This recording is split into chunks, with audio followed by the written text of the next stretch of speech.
And tough start here for Regan Smith and Tommy Baldwin racing.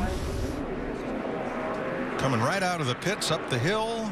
Wow, smoke already. It's never good when you're smoking leaving pit road. Wow. Oh, wow, there's obviously something fluid laying down. He's got a line loose or something's wrong here.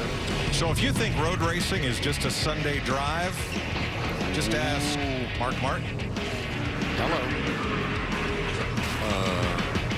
Goodbye. Or Richard Petty.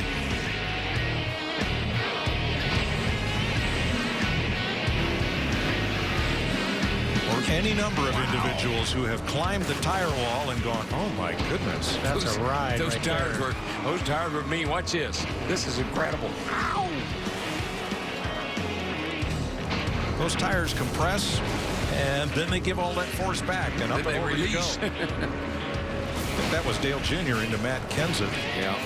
When you take a 3,400-pound car and make it look like it's made out of paper, you know that that's a major impact. Practices. I've got to go to. There's Jamie McMurray. So I've got to go look at McMurray's car to make sure he's not Bass Pro because that's one of our sponsors. All right, This Jamie gets a little McMurray, touchy right Tony here. Stewart. Watch this. I don't know if Jamie's been told by Tony, but don't block me. That's probably not a good idea. Whoa. A little contact there between the two of them. Now, Jamie's been on the pole for 2 of the last 3 races here. He's about to be on the tires. That's right. And now I'm wondering, did Jamie McMurray come? We heard Tony Stewart's radio comment about what happened, and we're not going to play it. Well, but what in the...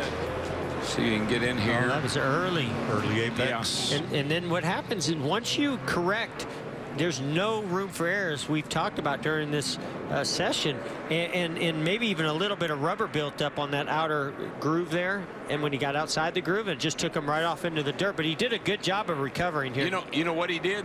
He stayed in the gas, man. You saw the rear tires. I mean, he kept digging. He got to get out of there. Get out of there. Wow.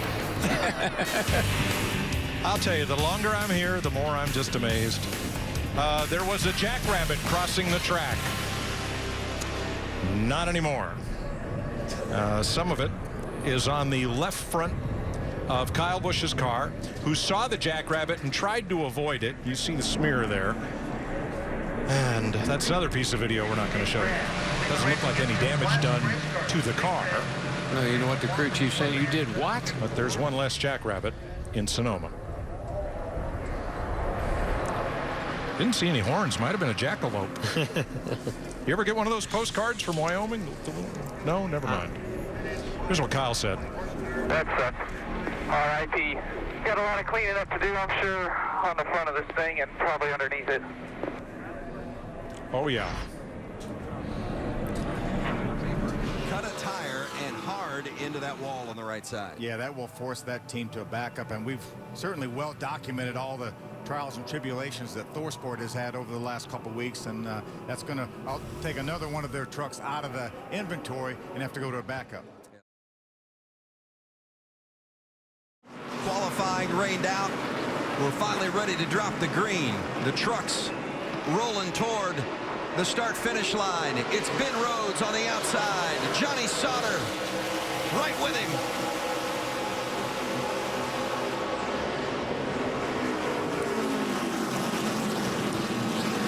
Pretty even start here. See if Johnny can hold the outside on him. Remember, these are the 2 drivers that had that issue at Kansas we talked about just a few moments ago. Ben Rhodes and Johnny Sauter crashed going for the win at Kansas. Rhodes stuck it in there a little deep on Sauter. They collided, went to the wall. William Byron ended up capitalizing. Looks like Johnny Sauter's going to lead lap number 1 to take over that 5th spot. Caution is out.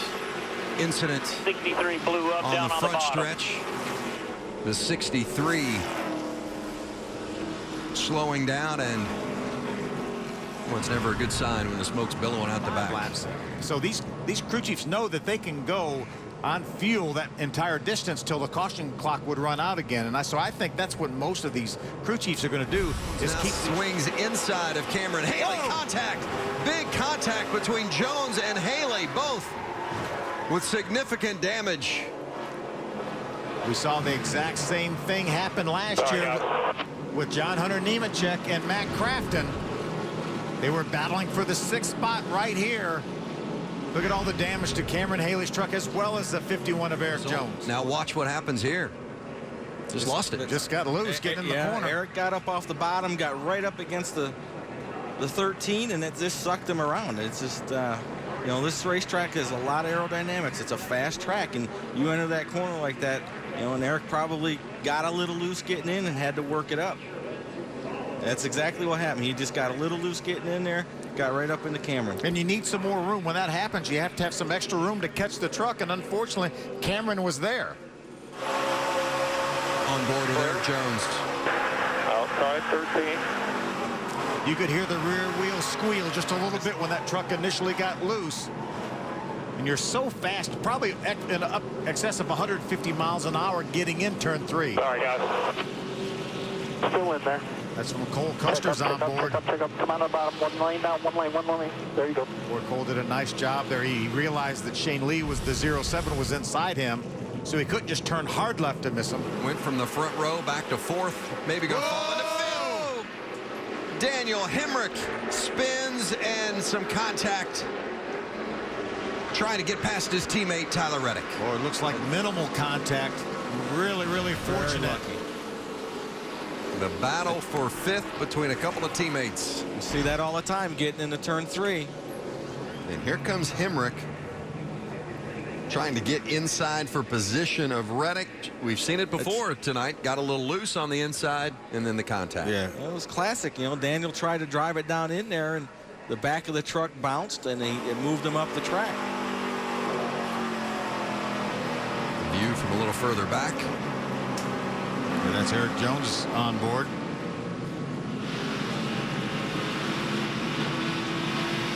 Come on the bottom. Keep coming bottom. Looked like Cole Custer got a little bit loose down there as Sauter well. not giving it up, but Byron a little too strong. Trouble. Big trouble. The 66 and the 22 and now the 1 involved as well. The 66, Jordan Anderson, Austin Self, the 22 and that 1 of Jennifer Jo Cobb. We can see Austin Wayne Self pull the window net down. You can see him moving around in there. That was a really hard hit from the 1 of Jennifer Jo Cobb. Our 6th caution of the night. Heavy damage to all 3 vehicles. Yeah, you can see Jennifer moving around as well in her truck. That's a good sign. Look at all the damage to the right side of that truck. Look at the top of the windshield there. Ambulance. I just want to point that out. You were saying 4, right? Yeah. See, Jordan Anderson Yep, got in into the the back back of the 22 of Austin Wayne Self. Certainly not intentional, but watch when the 22 comes back down the racetrack. His wheels were cut. Jennifer trying to get by on the inside. She was already down in the grass trying to get by. Nowhere to go. Watch it from on board the 51 of Eric Jones. Inside. Yeah, you see Jordan actually locked the brakes up before he got into the back of the 22 of Austin Wayne Self. So Jordan Anderson getting into the 22 of Austin Wayne Self, and then you see the heavy contact between the 1 and the 22. And Jordan Anderson able to drive away from that initial impact. Eric Jones was running 3 or 4 Yellow feet. Caution's caution. out. John West Townley brings out the caution with 17 laps remaining, and we're going to have a restart. Wow, John West was having a good run too, running up in the top 10. See the damage to the left side of that Zaxby Chevy. Roll right there. Get rolling. Exception of Christopher Bell that wanted Everybody this restart. wanted it other than Bell, right? Watch that replay. It looked like Spencer Gallagher got in the quarter panel. Helped him around a little. Definitely got a little help. Hard hit. Tough break. And from their side of it, you know, it's not really a tough break. They got run into. You know, Right. I'm sure there was no intent involved with that, but nonetheless, the contact was there. The winner. We're about to find out. Green at Gateway. John Hunter got a good start. What a great start for Nemechek. Oh, and he gets really loose. forces out. Watch the 9, watch the 29. Bell got forced way up the track. The 29 now of Tyler Reddick trying to get to the front. Ben Rhodes is pushing. Nemechek on the outside. All kind of contact into the wall. Sorry. No caution. Keep going. The caution is out. A lot of damage. Matt Crafton hard driver's side in the wall. Got all the damage to Reddick's truck.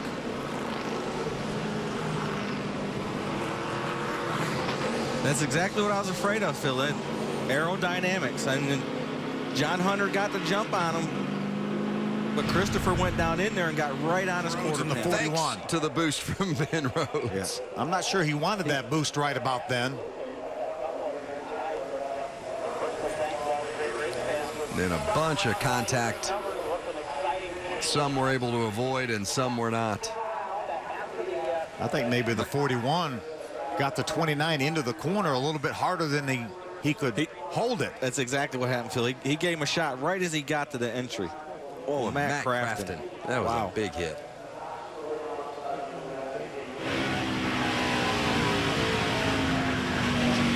On board here with Reddick. 41 inside.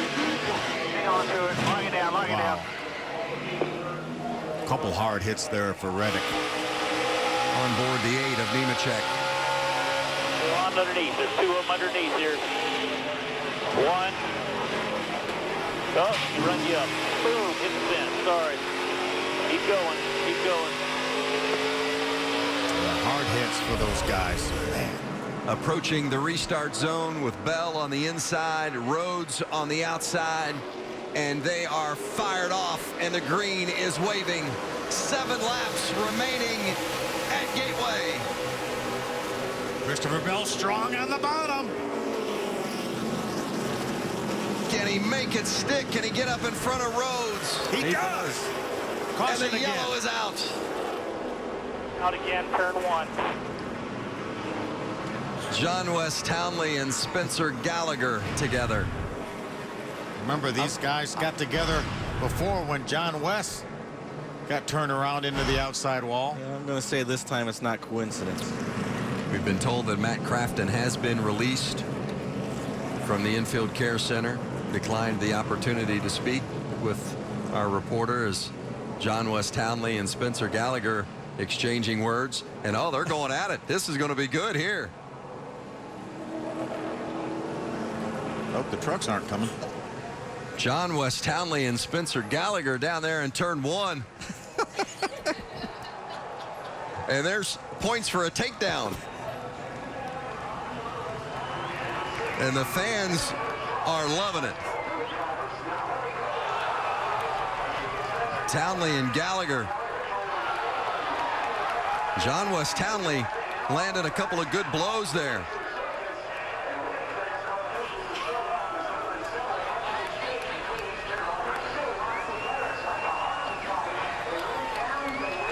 And I'm not sure if the fight was over or they just got too tired to continue. Yeah, I knew it wasn't coincidence those 2 trucks were sitting there tore up. Yeah, it's late there. It's a little hard to tell how far up under. It's been an exciting night. We've had a little bit of everything tonight. They're going to fight to the finish. We're not done yet.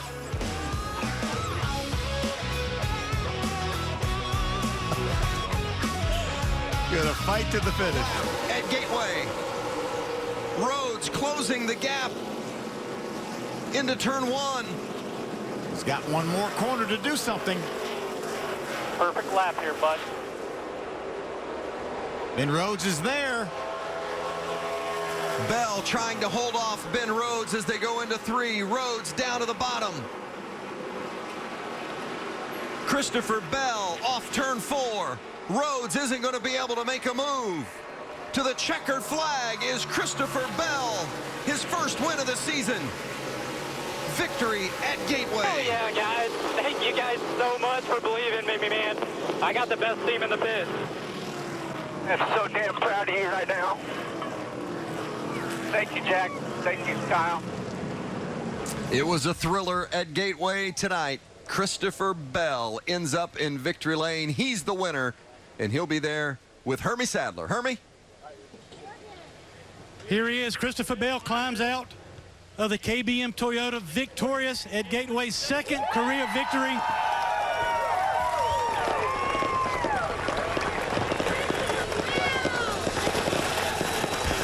Well, this race took a while. A lot of ups and downs, a lot of emotions, but you won at Eldora last year, but everybody in this garage knew that you wanted to win a race on pavement and do it in a hurry, and you did it tonight. Congratulations. Dude, this one's for my guys here, man. My guys, they deserve this one. We've been so fast all year long, and well, I've just kept making a lot of mistakes. But, man, I just can't say thank you enough to all the guys at Toyota, TRD, JBL, everyone at KBM, all my pit crew guys. They did an awesome job tonight, and track position was everything. And, man, we got awesome motors underneath the hood of these things, and all the guys at JGR, they never give up and keep digging. This race came down to restarts. Walk us through that final restart that you secured the lead and went to victory lane. Well, you know, I had one restart there as a leader earlier or late in the race, but, you know, a couple of them back where I picked the top and got used up a little bit, and so I figured, you know, the safest thing was going to be to run the bottom because I knew my truck was turning pretty good. So this guy right here, he's the man, let me tell you. How about that? How about that? Thank you, Jerry. Christopher Bell and joined in victory lane by Jerry Baxter. Happy victory lane for the 4 team, Vince. Time to go racing on the road course. Boogity, boogity, boogity. Ooh, let's go racing, boys, and we'll see you in February.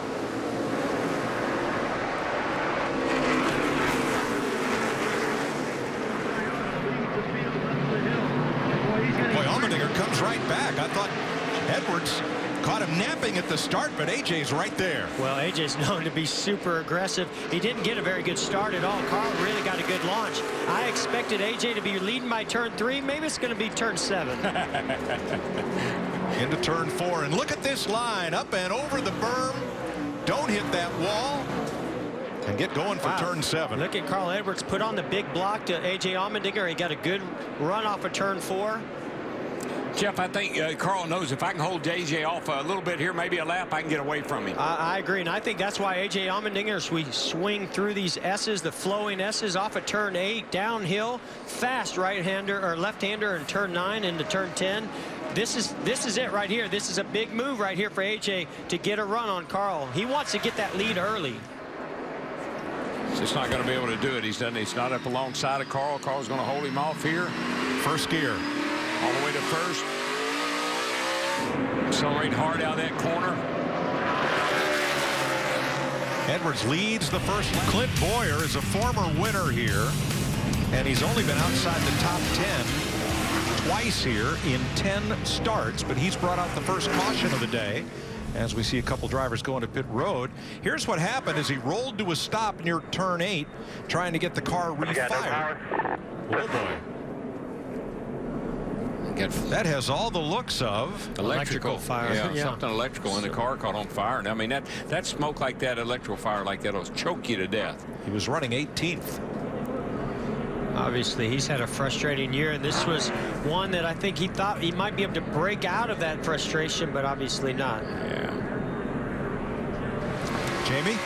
Well, we saw the smoke pouring in from the 15. He was coughing there. What exactly happened, Clint? It had to have been the ignition. It was a wiring fire. You know, I've had oil smoke and stuff like that before in a car with blowing up. I've never had that electrical fire.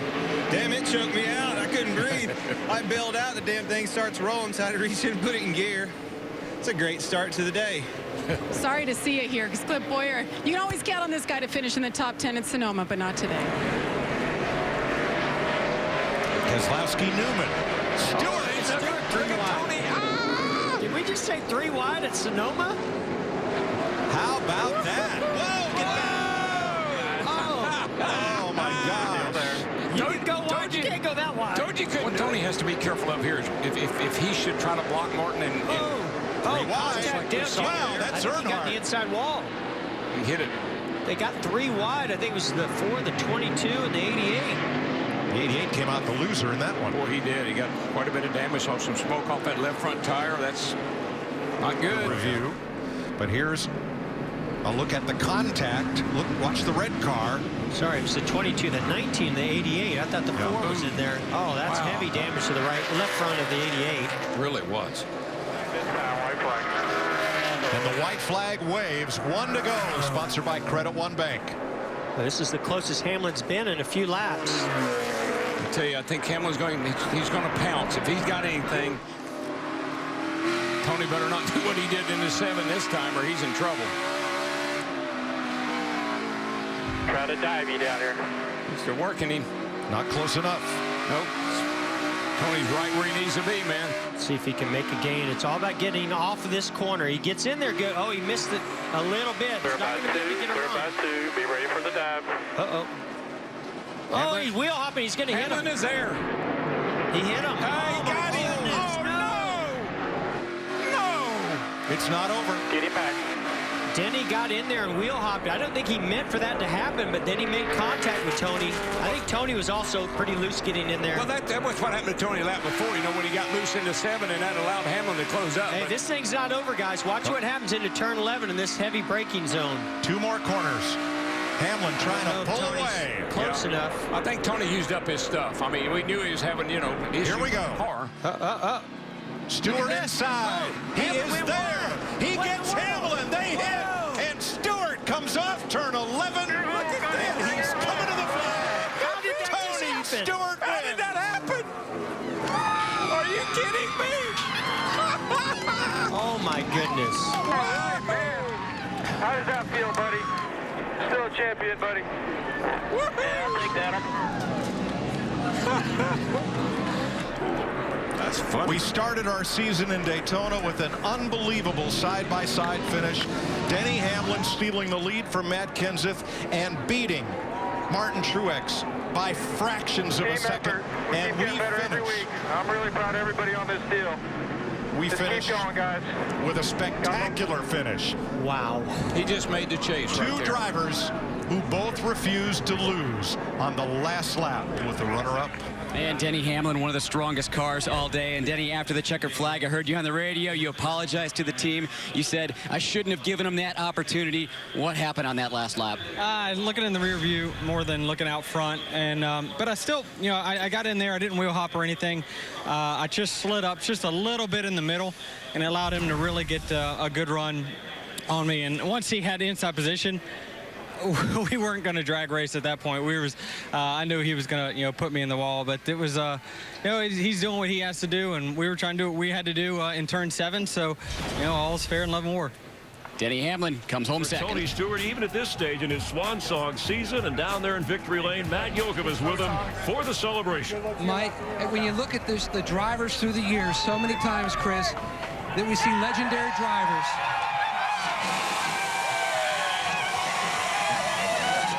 go out without celebrations like this. Nobody can describe the journey Tony Stewart has been on over the past 3 years. Smoke, does the impact of this win even more meaningful, the timing of it? Oh, man. They're all good. It doesn't matter where you get them, but we could run close to those guys all day. We just got stuck back in traffic, so it's pretty ironic. The last one we got was in a Code 3 car, and I'm proud to do it again, but proud of Mobile One and Bass Pro and everybody. They just an awesome job. You look at your legendary career, your 8th road course win, your final year. What does it mean to chalk up another one on your racing resume? Especially at a place you're going to for your last time, that means a bunch. So it's it's special, trust me. I remember your dad when you won the Brickyard for the first time in turn 2 in the suite. He kept waving you on. That's what he was doing every time you'd go by here. Walk us through that exciting last lap, and then Hamlin's comments through the window after. I made mistakes the last 2 laps. I had a little bit too much rear brake for turn 7 and wheel hopped it 2 laps in a row. But, you know, I felt the nudge when I got down there, and he knew where it was. I mean, he did the right thing doing it there, but if I could get to him, he knew it was coming, and he just told me he was proud of me. I mean, he knows what it means, and, you know, we were teammates for a long time. We respect each other a lot.